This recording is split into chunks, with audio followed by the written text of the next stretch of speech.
돌아온 김현종 청와대 국가안보실 2차장의 방미 결과도 공유하고 지소미아 종료와 방위비 분담금 협상을 둘러싼 대책을 논의했습니다. 김 차장은 지난 18일부터 어제까지 미국을 방문해 백악관 고위 인사 등 미국 국가안보 담당 고위급들을 만나 외교안보 현안에 대한 우리 정부 입장을 설명하고 미국 측과 의견을 나눴습니다. MBC 뉴스 임경아입니다. 자유한국당 황교안 대표가 청와대 앞에서 이틀째 무기한 단식 투쟁을 이어가고 있습니다. 황 대표는 한일군사정보보호협정 지소미아의 종료는 국익 훼손이라고 주장했고, 민주당은 황 대표가 명분 없는 단식을 하며 일본 정부의 입장을 대변한다고 비판했습니다. 신재용 기자입니다. 어제부터 무기한 단식에 들어간 자유한국당 황교안 대표는 오늘 새벽 국회 앞에 설치된 천막을 나와 청와대 앞에서 농성을 이어갔습니다. 황 대표는 최고위원 회의를 주재하며 한일 군사정보보호협정 지소미아 파기 철회와 공수처설치법 포기, 연동형 비례제 철회를 재차 촉구했습니다. 특히 청와대가 지소미아 같은 국익 문제를 놓고 단식하면 안 된다고 했는데 지소미아 종료는 자해 행위이자 국익 훼손이라고 주장했습니다. 조국 사태 면피를 위해서 지소미아 그리고 한미동맹 같은 국익을 내팽개친 것이 과연 누굽니까? 바로 문재인 정권 아닙니까? 반면 더불어민주당은 일본의 무책임한 태도로 지소미아 종료가 불가피한 상황이라고 밝혔습니다. 그러면서 황교안 대표가 당내 입지를 위한 단식을 하며 시종일관 일본 입장을 대변하는 주장만 되풀이하고 있다고 비판했습니다. 이게 과연 일본 정부의 주장인지, 한국 정치인이 한 말인지, 야당 대표가 한 말인지 분간이 가지 않을 정도입니다.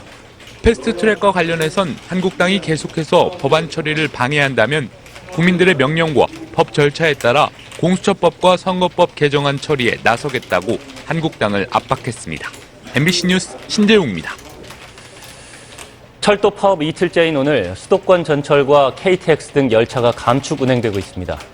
이런 가운데 김현미 국토부 장관은 노조의 인력 증원 요구는 국민 부담으로 이어질 수 있다며 파업 철회를 촉구했고요. 철도 노조는 군 병력을 대체 인력으로 투입한 것이 위법이라며 국토부 국방부 장관을 검찰에 고소했습니다. 조윤정 기자입니다. 철도 노조 파업 이틀째인 오늘 수도권 전철은 평소보다 20%가량 줄어든 82%만 운행됩니다. 출근 시간은 대체 인력을 집중 투입해 열차가 92%가량 운행되면서 우려했던 출근 대란은 일어나지 않았지만 퇴근길엔 열차 운행률이 84%로 떨어져 혼잡이 빚어질 것으로 예상됩니다. 오늘 KTX는 평소의 68%, 새마을호와 무궁화호는 60% 안팎 정도만 운행될 예정입니다. 이번 파업의 핵심 쟁점은 현재 3조 2교대 근무를 4조 2교대로 바꾸는데 인력이 얼마나 필요하냐입니다. 철도노조는 4,600명이 필요하다고 주장하고 사측은 1,800명 충원으로 맞섰는데 예산을 준 정부는 자구 노력과 근거가 필요하다며 인력 충원 자체에 부정적인 입장입니다.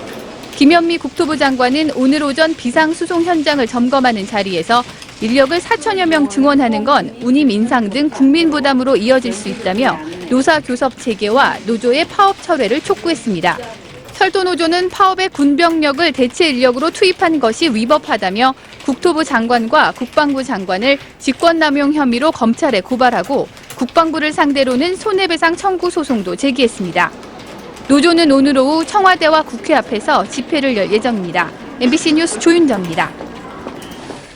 앞으로는 서면 사과나 교내 봉사 처분을 받은 경미한 학교폭력 가해 사실은 학교생활부에 기재되지 않습니다. 교육부는 이런 내용을 담은 학교폭력 예방법 시행령 등 4개 법령 개정안을 입법 예고한다고 밝혔습니다. 시행령에 따르면 내년 1학기부터는 그동안 각 학교에서 열리던 학교폭력 자치대책위원회가 각 지역 교육지원청으로 이관돼 학교폭력 대책심의위원회로 바뀌며 경미하거나 쌍방폭력을 저지른 학생들에 대해 한 차례에 한해서 처분 사실을 학생부에 기록하지 않는 기재 유보 제도가 도입됩니다. 민간 택지 분양가 상한제 적용 지역에서 최근 청약 과열 조짐이 나타나고 있습니다.